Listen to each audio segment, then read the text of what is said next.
All right. Bill. This mic's hot, so just be careful. Oh, so I'm saying be careful when you're talking that you don't say She sang anything out beyond of the pocket. genius of the sea. The water never formed to mind her voice, like a body, holy body, fluttering its empty sleeves. And yet it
Testing 1 2, testing 1 2. Here we go. We got green. Testing 1 2, 1 2. You got it. Testing 1 2, testing 1 2. Everybody good? All right, excellent. All right, fantastic. Are we good? All right, excellent.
flipped it out from Harlem City for a year. Oh, house. Come on in. Everyone in? Okay, good afternoon, everyone. Thank you all so much for being here. I first of all want to give a very special shout out to the students in the Youth Journalism Coalition who've joined us today. Welcome. We look forward to the day when we see you on a very regular basis in here, and congratulations on the great work you're doing. So first of all, I want to begin this press conference by talking about the preliminary budget hearings that the City Council has hosted for the past 11 days that many of you have attended. To get a clearer picture of the fiscal challenges facing our city, we have obviously had hearings on all the issues that impact the lives of New Yorkers, from education to public safety to housing, to basically every topic under the sun.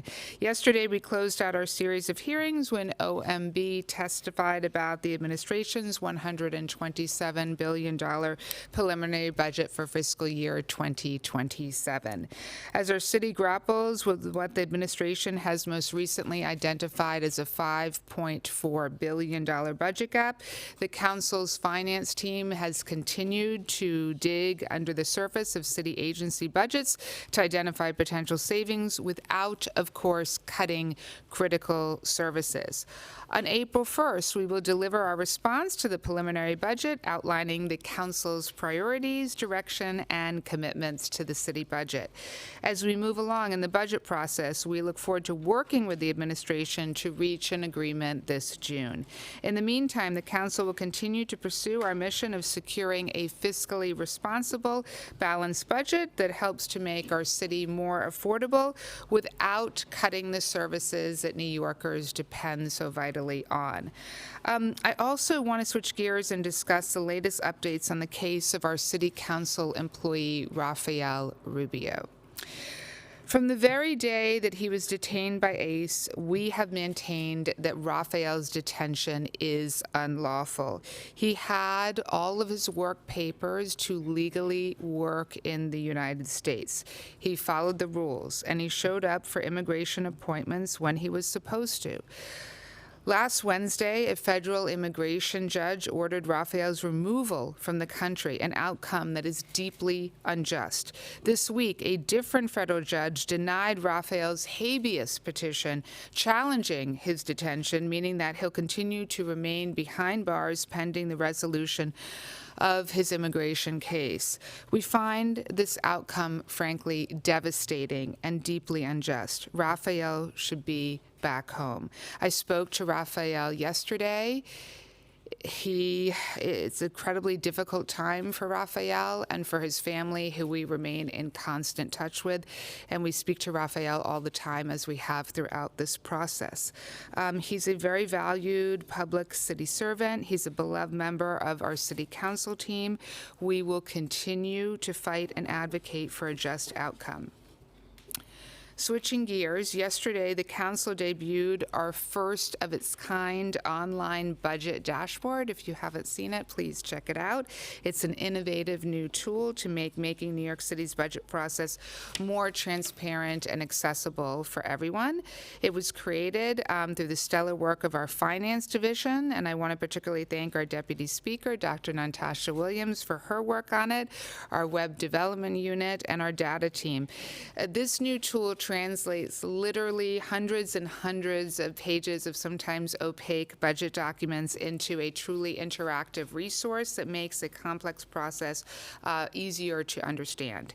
And it's really more than just about data. It's about equity, it's about transparency, it's about accountability, and it's about ensuring that every community has visibility into the decisions that shape their lives. As we turn to today's event, earlier this morning, I was very honored to speak speak at a rally in the Rotunda on Equal Pay Day as the 20th anniversary. It's honestly rather shocking that we have to be here once again to demand equal pay for women. This is gender-based inequality that, quite frankly, has existed for far too long. Closing pay gaps is a central focus for our Women Majority Council, and as Speaker, I see it, quite frankly, as a personal responsibility as well.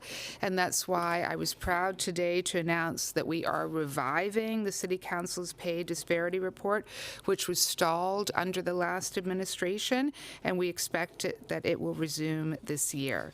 When that report is published, it won't just measure disparity, it will drive action as well. And when New York City gets this right, we set the standard for every single employer in our city.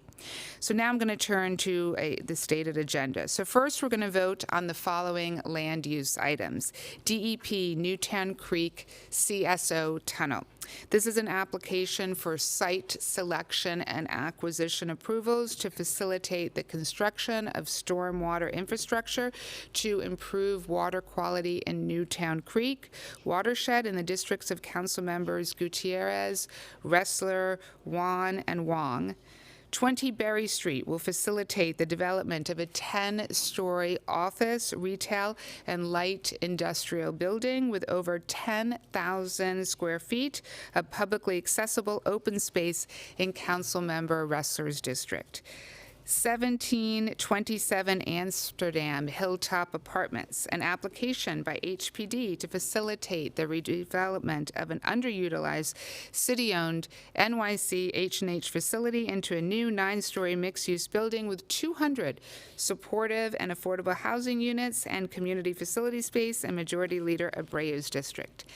1325 Avenue of the Americas text amendment will bring into compliance 2 existing open-air cafes, as well as facilitate the addition of new open-air cafe and the publicly accessible galleria of a building in Councilmember Maloney's district.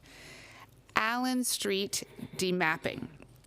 This will facilitate the Department of Park and Recreation's management of a future concession and the reactivation of a shuttered restroom in Councilmember Marte's district. Site selection for a new approximately 754-seat primary and intermediate school in Councilmember Morano's district, and an application for Ladive for revocable consent to operate a sidewalk cafe in Councilmember Marte's district. The council is going to modify this application to limit the site plan to a maximum of 6 tables and 12 chairs. Next, we will vote on the following finance items. A pre-considered resolution sponsored by Councilmember Linda Lee approving a revenue modification that recognizes $3.1 billion in new city funds for fiscal year 2026. A pre-considered resolution sponsored by Councilmember Crystal Hudson would authorize an amendment to the district plan of the Fulton Street Business Improvement District, or BID, to change a method of assessment upon which the district charge is based. It would also set the date, time, and place for the public hearing of the local law authorizing a change in the method of assessment. Next, we will vote on the appointments of Midori Valdivia, appointed by the mayor to lead the New York City TLC, and Wayne Hawley, appointed by the controller to the New York City Conflicts of Interest Board. Next, we'll vote on the following resolutions. Resolution 359, sponsored by Councilmember Farah Lewis, would declare March 24th as Women of Color in Tech Day in New York City in recognition of the contributions of women in color to the technology industry and the challenges that they still face. Resolution 360, sponsored by Councilmember Virginia Maloney, would call upon the U.S. Congress to pass and the President to sign HJ Resolution 80, SJ Resolution 38, establishing the ratification of the Equal Rights Amendment. Today, we're going to vote on the following legislation. Introductions. You're here. Wonderful.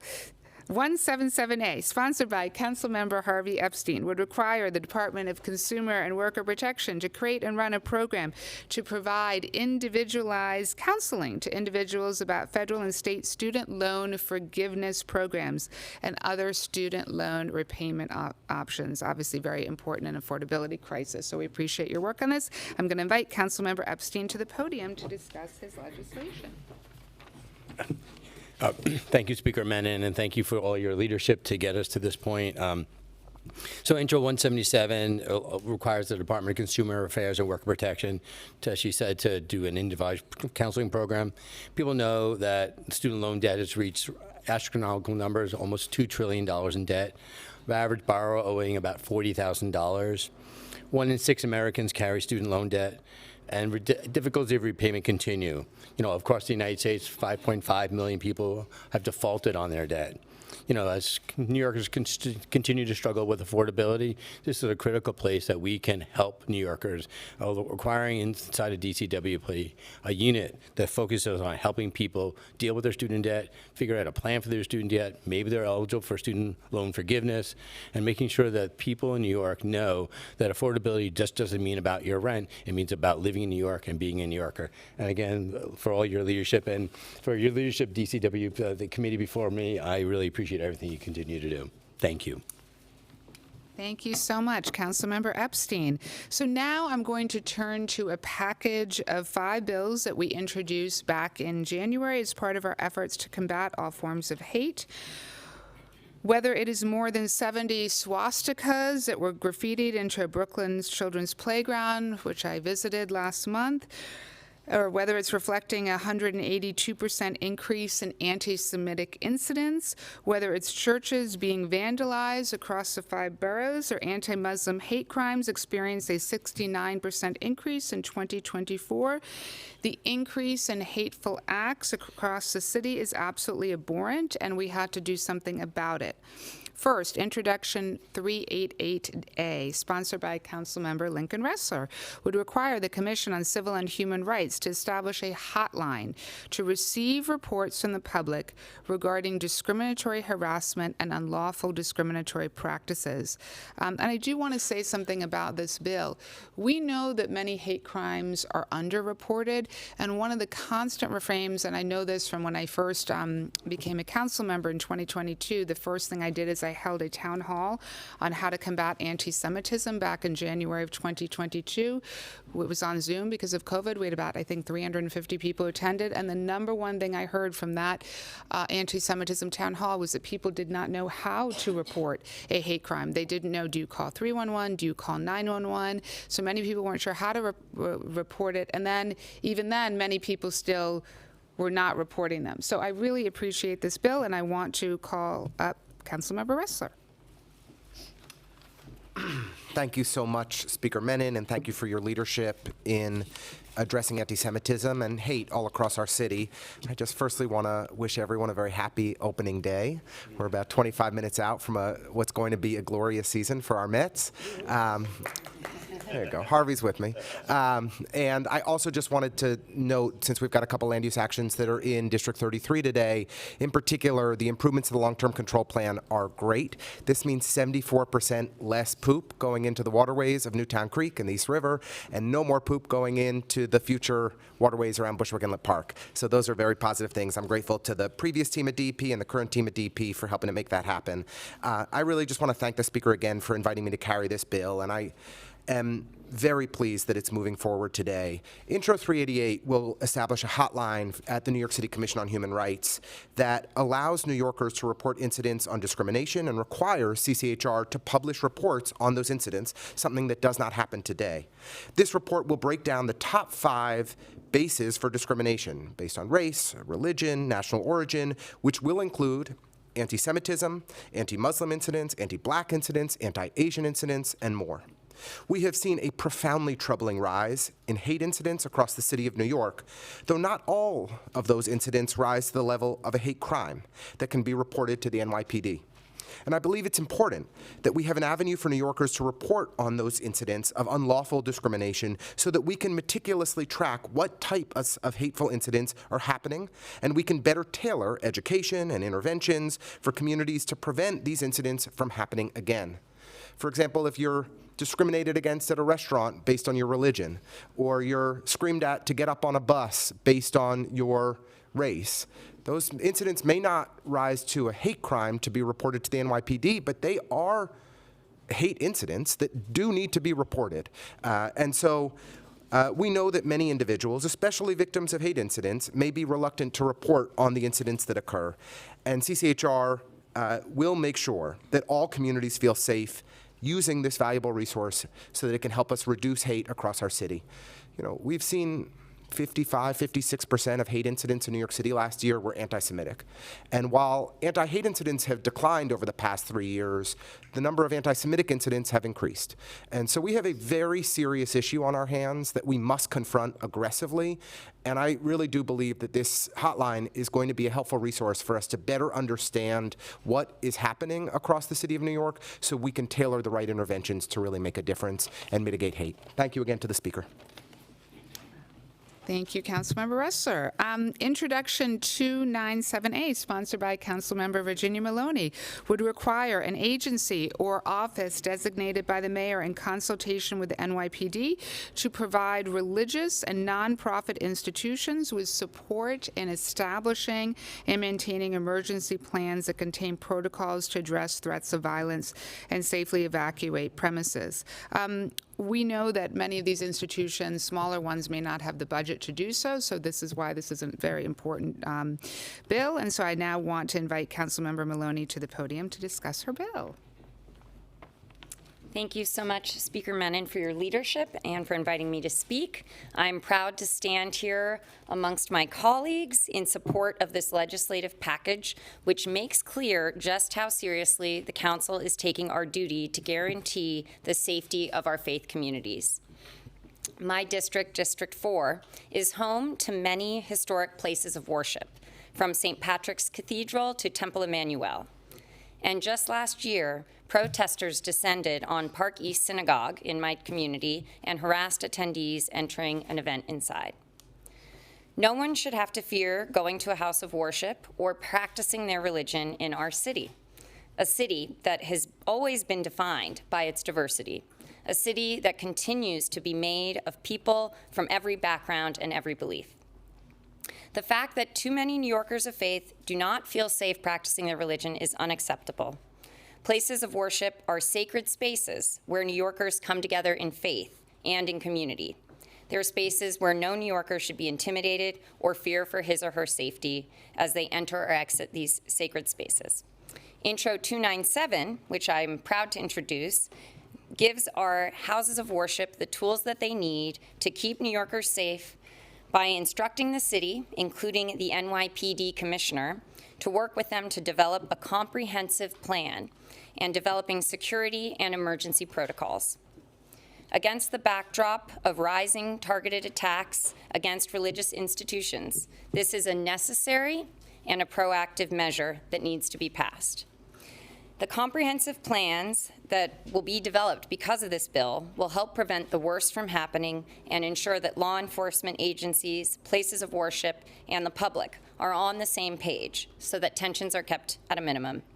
Intro 297 is a commitment to building a New York City where everyone can gather and worship freely, safely, and securely. Thank you very much. Thank you, Councilmember Maloney. Introduction 22A, sponsored by Majority Leader Sean Abreu, would require the Department of Education to distribute age-appropriate materials regarding the risks and dangers of social media to middle and high school students annually beginning September 30th, 2026. Materials would cover online bullying, harassment, discrimination, misinformation, and disinformation, as well as how to prevent and mitigate associated harms. I now invite Majority Leader Abreu to discuss his bill. I have to say, I think Councilmember Lincoln Ressler is confused that opening day is not at Yankee Stadium tonight. Time for everybody's favorite topic, social media. Our kids are growing up in a digital world that moves faster than we can keep up with. And right now, they're mostly left to figure it out on their own. They're dealing with cyberbullying, harassment, and misinformation. They're being exposed to hate, including anti-Semitism and other forms of prejudice, often without any real guidance on how to recognize it or how to respond to it. This bill is pretty straightforward. It requires the Department of Education to give every middle and high school student clear, age-appropriate materials each year about the risks of social media. what to watch out for, how to protect yourself, and how to navigate what you're seeing online. And those materials will be updated regularly and available to parents too. Because right now, we're asking kids to navigate one of the most powerful forces in their lives with almost no guardrails. This is a basic step to change that. I want to thank Madam Speaker Menon for helping us move this bill today. Thank you very much. Thank you, Majority Leader. So in January, as I mentioned, I announced a 5-point plan to combat anti-Semitism, and the bills we are passing today were a key and critical part of that plan. Among those bills was one that I sponsored in response to a increasing sense of concern about congregants being subjected to intimidation or obstruction when accessing their house of worship, particularly in the wake of events that we saw, as Councilmember Maloney said, at Park East Synagogue, as well as at the Yeshiva in Kew Gardens in Queens. That bill is Introduction 1-B, and it upholds both public safety and constitutional freedoms in the very same breath. It will require the NYPD to establish a plan to address and contain the risk of physical obstruction, physical injury, intimidation, and interference at places of religious worship, while also preserving and protecting the rights to free speech, assembly, and protest. That plan will determine whether a security perimeter is needed, and if so, how far the perimeter should extend from the entrance and the exit to the house of worship. And importantly, for the first time, the NYPD plan will be required to be shared publicly, introducing a new layer of transparency and accountability, as well as a requirement for community engagement, which is also critical. At a time when many forms of hate are rising, we have a responsibility to act in the name of protecting New Yorkers. The Council is proud to take immediate and impactful steps to uphold safety and freedom that should be guaranteed to everyone. That's what it takes to protect New Yorkers, and that's what our legislation delivers. Similarly, Introduction 175B, sponsored by Councilmember Eric Dinowitz, would uphold that level of safety and respect for our freedoms, but specifically at educational facilities. I now invite Councilmember Dinowitz to discuss his bill. Thank you, Speaker. Good afternoon, everyone. I have to start by thanking the Speaker, who has really taken a hands-on approach to addressing a problem that we have seen time and time again in our city, and that is the rise in hate. And for me, as a former public school teacher, it is incredibly important that we are protecting our students as they are entering and leaving schools.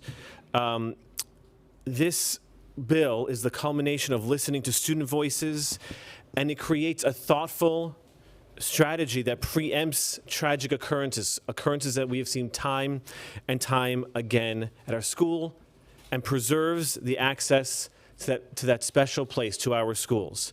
It allows for the creation of safe passages for students going to and from school, preventing circumstances of physical obstruction, physical injury, intimidation, and interference.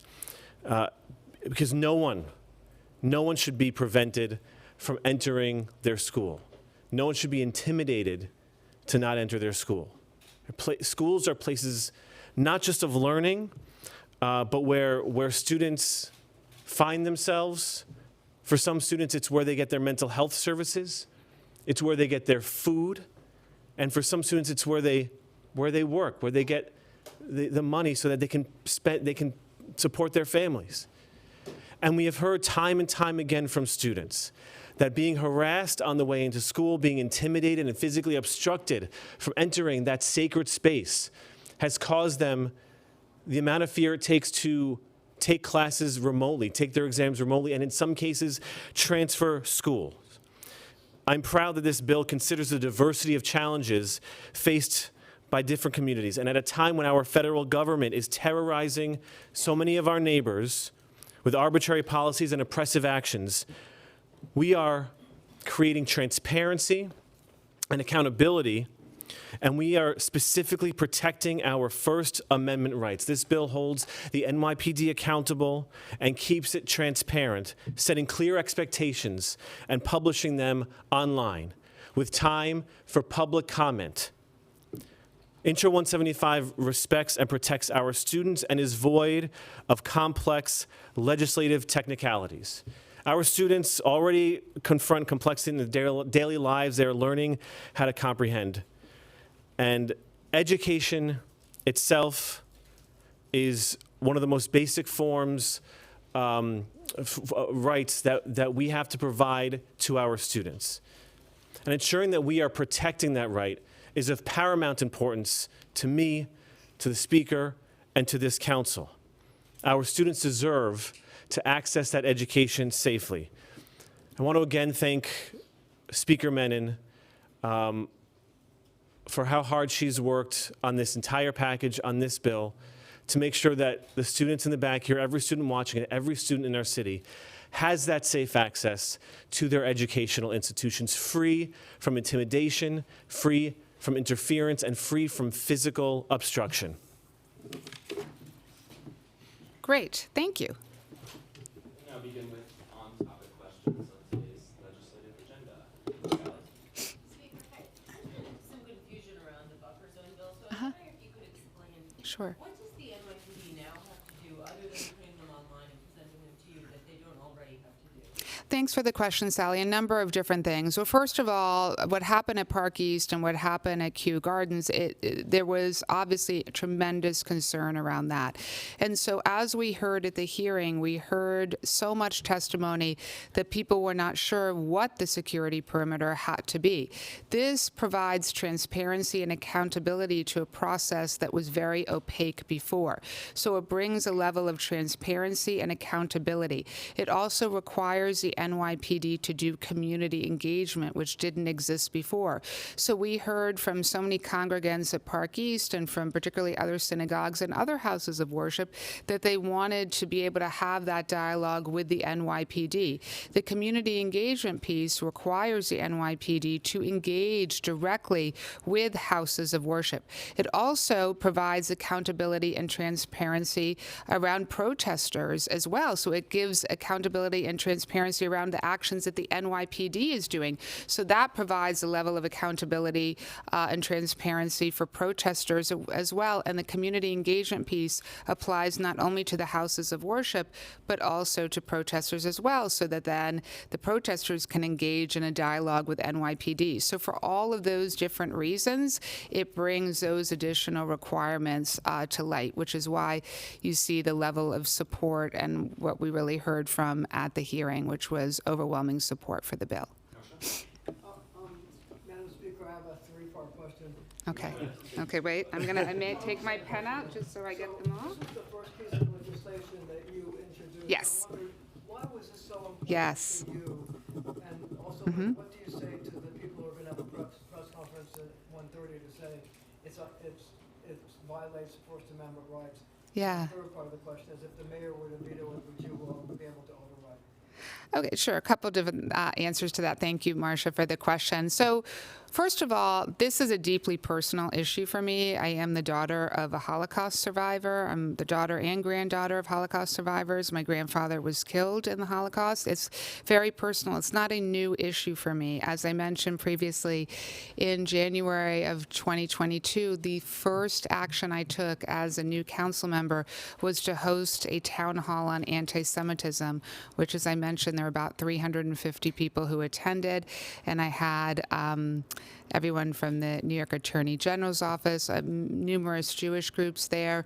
And really what came out of that was my belief that if you are the victim of an anti-Semitic incident, oftentimes it's underreported. People are sometimes afraid to report, or they don't know who to report to.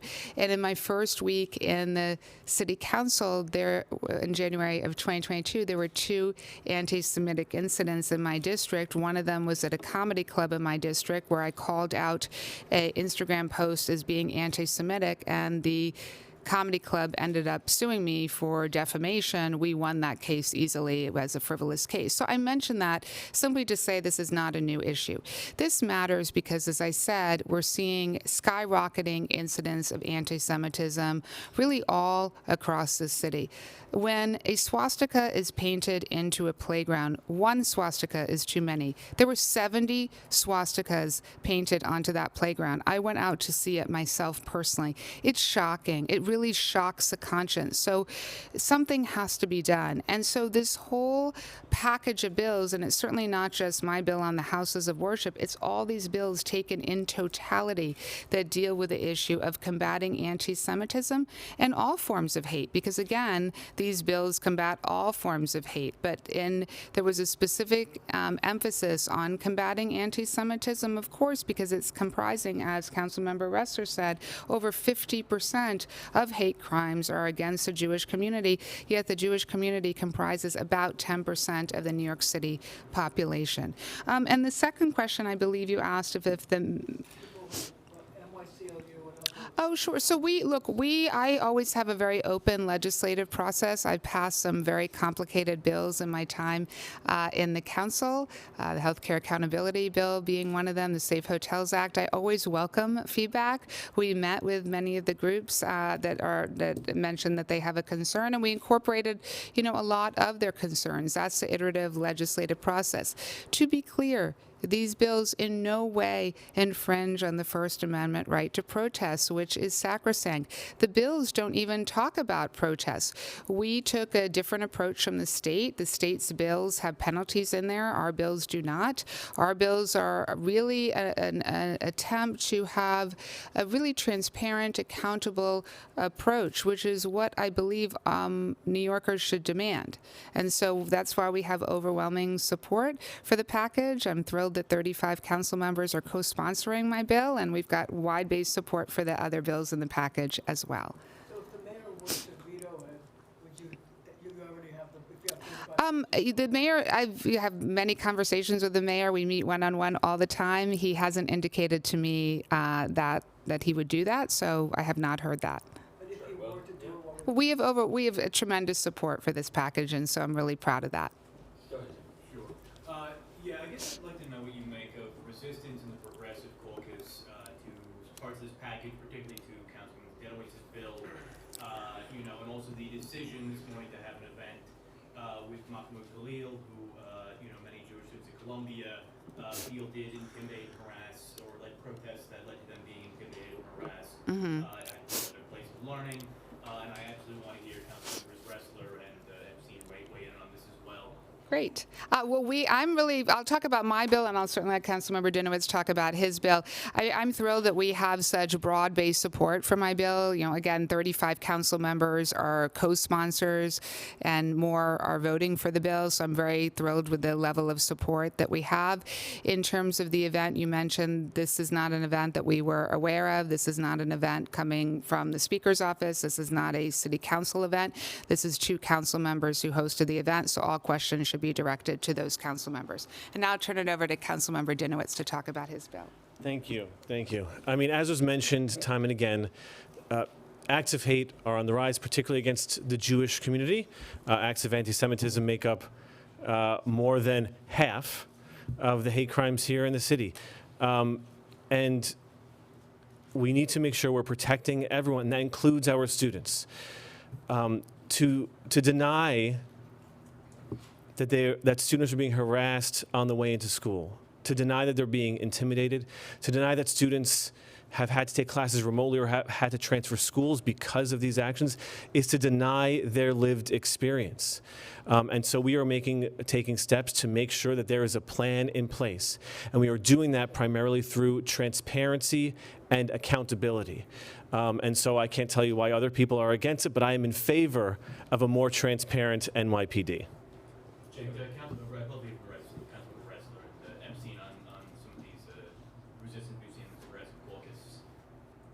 To specific bills? To Councilman Denowitz's bill in particular, but, in the event this morning. We're going to move on because the councilors can only speak to their bills. Jacob? Hi, Jacob. The mayor cited serious concerns to the latest draft of the bill when Well, which bill are you, just the educate? The, mhm. So my question is twofold. One, have you spoken to the mayor, or has the mayor's office had any input in terms of drafting the bill that is going to pass Sure. today? And just your general response to this whole opposition and lobbying against it, if this protects First Amendment rights and free speech Yeah. and protest, why is it so controversial? Yeah, well, thank you for the question. I mean, first of all, I have had conversations with the mayor about my house of worship, that buffer zone bill, and those conversations he did not, at that time, indicate, particular concerns. He said he would work with the law department and that to talk to the law department, which we did. And the law department, we had great conversations with the law department. They certainly had input on the bill, as did the NYPD, and we took those comments, and those are reflected in the current version. Additional on-topic questions, Bob? Yeah, so, Speaker, it's a two-parter. I just want to reflect back, I guess, in 2010, I'm looking at this clip. Julie Menin of Manhattan Community Board 1 reiterated Monday that she supports a project in the Islamic Center. If you could talk about, that was equally a charged time, Yeah. about why it was important to speak up for that. and Sure. represents your approach to diversity and then a follow-up. Okay, well, thank you, Bob. So yes, in 2010, when I chaired Community Board 1 in Lower Manhattan, I stood up for the creation of the Islamic Cultural Center and Mosque. Again, this is about freedom of religion. Our country is built on fundamental principles, freedom of religion being one of them. They are sacrosanct, and so there you had a project where, again, it was a right to worship, which was at stake. And so I was proud to strongly support that project and to write the resolution for the community board, and that ultimately was voted on by the community board that I chaired. And as a follow-up, you've been talking about this, and there's been a debate about this for months. We did have this really terrifying incident up at the mayor's home related to what's alleged to be ISIS and Yeah. supervised. Can you talk about why there's maybe not the same margin of error there was because of the climate that we're in? That there wasn't the same. Margin of error, like that does change. A threat assessment in light of that has to inform what the city council is. Look, I'm incredibly proud of this package of bills. This bill has been a top priority. I mentioned about the rise in anti-Semitism. I mentioned about the rise in all different types of hate crimes. What you're talking about in terms of what happened at Gracie Mansion, which is in my district, was an ISIS-inspired terrorist act. As you know, Bob, because we worked together back on 9/11, I mean, I was very involved in the rebuilding of Lower Manhattan after 9/11 as a 7-year chair of Community Board 1. The NYPD has successfully thwarted over 50 terrorist acts against our city. A lot of people don't know that, but they have. And so certainly what happened, the events outside of Gracie were wholly unacceptable. I strongly condemn that, and it's obviously an issue of great concern. Hi, I'm Natalie. I'm a senior. Hi, welcome. Reporting for my school newspaper called Westwood. And I'm curious what you would say to Jewish New Yorkers who are feeling uncertain and whether you're optimistic for the future in terms of that hair statistic you mentioned actually going down and improving what it means to be Jewish in New York. Thank you so much for that question, and thank you, for being here today. Yeah, this is a time of immense concern in the Jewish community, and so I appreciate that question. One of the things that we wanted to do with this package of bills is really respond to feedback that we were hearing time and time again from the Jewish community, who want to, like every single community, feel comfortable, feel safe, feel secure, not be afraid to wear Jewish symbols, not be afraid to display any identifying materials. And so that's something that I think this package really speaks to, and that's why I'm incredibly proud of this package. I'm deeply concerned about the explosive rise in anti-Semitism. One thing we haven't talked about is another key and fifth pillar of this package is that we are providing $1.25 million to the Museum of Jewish Heritage to build upon a program I created about a year and a half ago that brings public school 8th grade students to the Museum of Jewish Jewish heritage to go to the Permanent Holocaust exhibition. And the reason I created that program is because studies were showing that about 34% of young people believe the Holocaust is a myth or is exaggerated. 34%. And certainly, in my humble opinion, the best antidote to that is education. So this $1.25 million in funding expands upon our ability to offer those field trips and also creates a virtual component so that more students can have access, because there's nothing like actually viscerally going and seeing those materials yourself. And as someone who, I mentioned that my mother and grandmother survived the Holocaust, my grandmother was part of the Shoah series. So I have hours and hours, literally, of video footage of my grandmother telling her harrowing story. If you have not personally been able to see those types of stories and seen those artifacts, you know, you need to do that. And so that's what that field trip is really all about. All right, glad there's so much interest in our agenda today. I just wanted to ask, I guess, two parts. I know you said that your bill, particularly for the houses of worship, will increase transparency. Yeah. Detailed on how, like, will people be notified? And you said, Oh, sure. and then the second Yeah. part, I asked a few weeks ago when this was first introduced. Yeah. But one of the events at the Park Avenue Yeah. Synagogue was, it wasn't a prayer service, it was a real estate event to purchase, to move to Israel and parts of Mm-hmm. West Bank where there has been significant secular violence. Uh-huh. Oh, sorry, I didn't mean to. It wasn't? Were they, I'm just curious if there is a difference. I know you said it's content neutral, but does it make a difference if what's happening inside is a religious service versus a real estate event or any kind of... This is about blocking access into and out of the house of worship. So if someone who's trying to, and I'll use Park East as an example, someone who's trying to go to Park East and they're going to worship, I hope we can all agree that people should not be blocked access. They shouldn't feel intimidation or harassment or threats trying to go into their sanctuary, which is supposed to be a safe and sacred space. And your first question, Katie, was about the community engagement piece. So I'm really excited about this part of the bill, because one of the things that we heard time and time again, and we also heard at the hearing, is from many different faith-based communities. They would say they wanted to have more dialogue with the NYPD around this. So this actually creates a community engagement piece to do just that. It also creates a dialogue with protesters as well. So protesters who are protesting, whether it be a house of worship or a school, also it creates a community engagement piece around that. I think community engagement is great. I think more dialogue is great. I think it's honestly what we need more of. And every government agency should be doing community engagement. So this really creates that community engagement piece that didn't exist before. So I'm excited about that. Councilman, was I incorrect? I'm sorry, because I know that... Yeah, I'm pretty sure it was a Nefesh B'Nefesh event. And Nefesh B'Nefesh is an organization that helps Jews emigrate to Israel. And my friends... Parts of the occupied West Bank, I know. Well, they help, like my friends, they have helped them, acquire language, right? They've helped them acquire housing in Israel, the things that we try to strive for here in New York City. But regardless of what it was, this wasn't simply a protest. As the speaker said, it's about harassing people and intimidating them as they're entering their house of worship. And so I think we can all agree that the transparency element of this is really critical to making sure everyone is made safe. All right, Josie? Hi, Speaker, how are you? Hi. I wanted to follow up with what you said.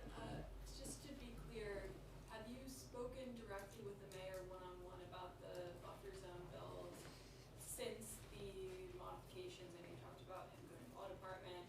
And in that one-on-one conversation, if it happened, did he raise concerns about the modified bill? I talked to him several times about certainly the House of Worship bill, and he knew that we were having really positive and productive conversations with the city law department on that. I haven't talked to him recently about the bill, so look forward to having those conversations. And before you do off topic, can the members step aside? Thank you. Okay. Where are they going? They don't. Someplace better. The promised land. To do work. And I'm not sick, I promise. I have allergies, so don't want anyone thinking I'm spreading germs.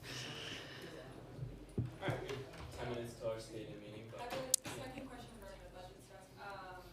Do you agree with Shrew Sullivan's testimony Can you just speak up a little bit? Sorry. Do you agree when Sharif Yeah. said yesterday Mhm. that if they carve off more than the 1.7 billion in savings, that could affect the city's functioning, essentially harm the city's functioning? Look, we are engaged in very productive conversations with the administration on savings, and so we'll be presenting our plan on April 1st.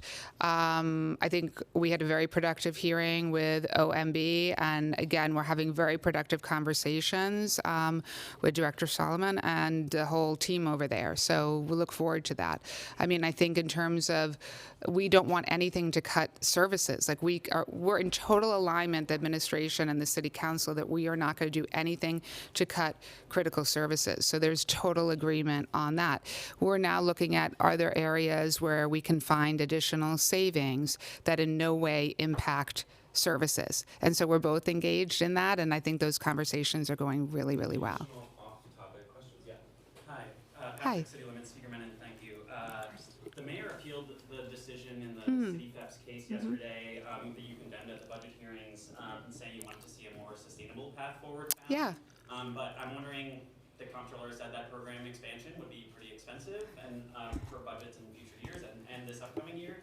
I'm wondering if revenue raisers like property tax are also off the table, what a fair expansion actually would be. Sure. So we agree that the costs are obviously too high, which is why from the beginning we have said to the administration, we are willing and able and want, well, not just willing, we want to settle this matter.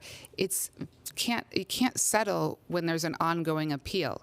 So that is why we've urged the administration from day one to drop the appeal, because all the appeal does is it extends expensive and litigation that we don't feel is particularly productive.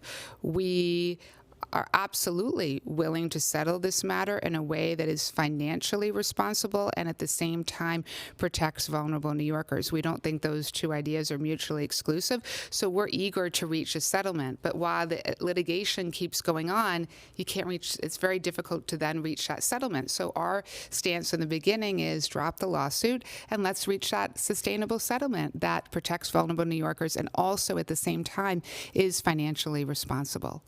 Any additional? Hi, Speaker. Hi. Two quick ones. Mhm. Have you personally pushed lawmakers and Governor Hochul at all to raise taxes for wealthy New Yorkers? And if not, can you explain why? Sure. So I absolutely believe in progressive taxation, to be clear. It's something that I believe in, and it's something I've talked about even back when I chaired Community Board 1. What we don't want to do is put New York State at a different rate than other states. I 100% believe in progressive taxation. I urge the federal government to do progressive taxation on millionaires. I think that's something, honestly, that should happen. I think my conversations with the governor, we've said, look, all options need to be on the table. We are hopeful to find savings. That's what we're feverishly looking to do. And again, the conversations with the administration in that regard are going very well.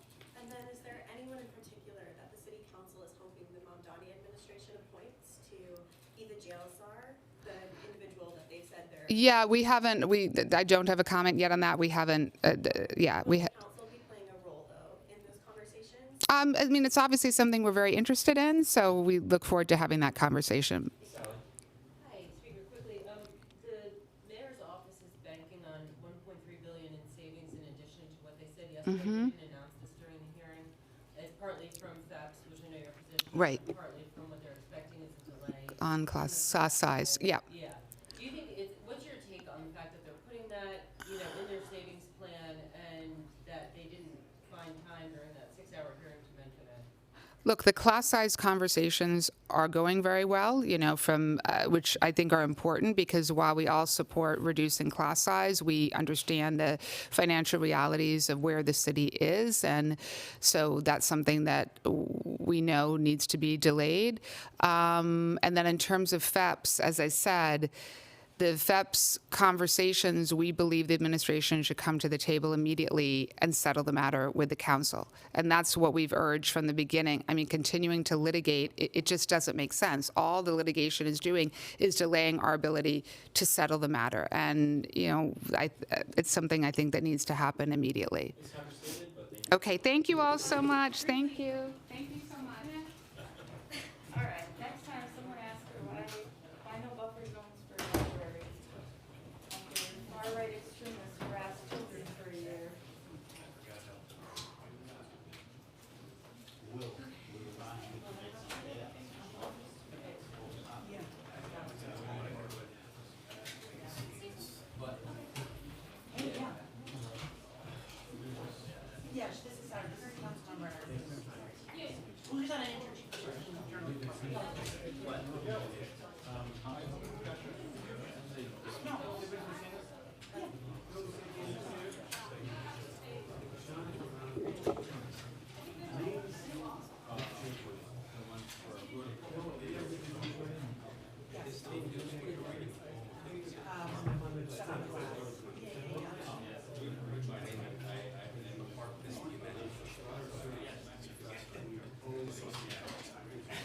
moment.